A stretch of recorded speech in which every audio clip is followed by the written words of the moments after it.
Welcome to your day trading update. It's November the 24th, and I'm Stephen Cox, the CEO of Share Navigator. Let's get started. So the first thing we always do, folks, as you know, we check what planned announcements are out today. Very important because that will impact currencies if you're trading currencies and commodities too. So this morning you can see we've had some economic data out of Germany. It's ranked in terms of importance for movement of currencies and stocks as high. Forecast that came in slightly below expectations. We'll see what's happened to the euro on that side, but pretty much then it's a quite enough day for the next 4 or 5 hours, so we can trade away there. But you got to back of your head, we've got the UK budget on Wednesday, so that's going to be a big news event. You've got to be aware of that. And then it's Thanksgiving Thursday, Friday, so it's a holiday short week in the market, so just be aware of that as well too. So jumping in and having a quick look at our charts here. If we look at the euro dollar, for example, so on the left here, we're looking at the daily time frame, and we're just trying to see, well, what pattern is it in? You can see it's clearly in a sideways trend, and it's at the bottom end of that sideways trend. So in the back of my mind, I'm thinking that's more likely on a medium-term basis to go long on the euro dollar versus short, just looking at this sideways trend. And then if we actually come in on a 15-minute chart, this is where we're using our RSI.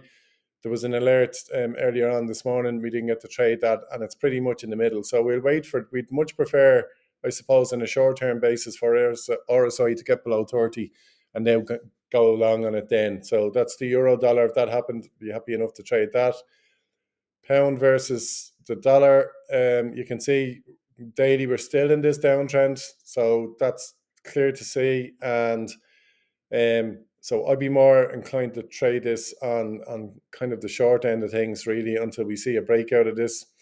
So I'd much rather trade that when RSI is above 70. Right now, again, it's kind of heading to the lower end. Euro British pound here, you can see we've actually got a position on in this. We just got an alert a few minutes ago, so we've put a short trade on. So yeah, we're just going to look to take 10 points of it, and we've got our stop up here just below this high. Because we've put a higher bet on it, basically, we had to bring our stop in quietly, because our rule is here we're no more than losing €200 per trade. So we're pretty much, I think we're break even on that trade. We're down €14 at the minute. It's early days. So all we're looking to do is scalp 10 points out of this. So that's a trade that's on right now. A trade, I'm not going to look at the US dollar, Japanese yen. I'm going to go straight to gold, because I think we traded that nearly 9 times last week, and every single one of them was profitable.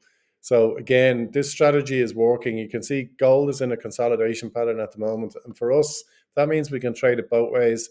So when you come into your 15-minute window, if RSI is below 30 or above 70, so if it's above 70, you short it for a 10-point gain. And if it's below 30, you can go long for a 10-point gain. And we've been very successful with that last week. And I think it's going to follow suit again this week. So right now, today, we've already got a trade on euro versus the British pound. We're trading this right now as we speak.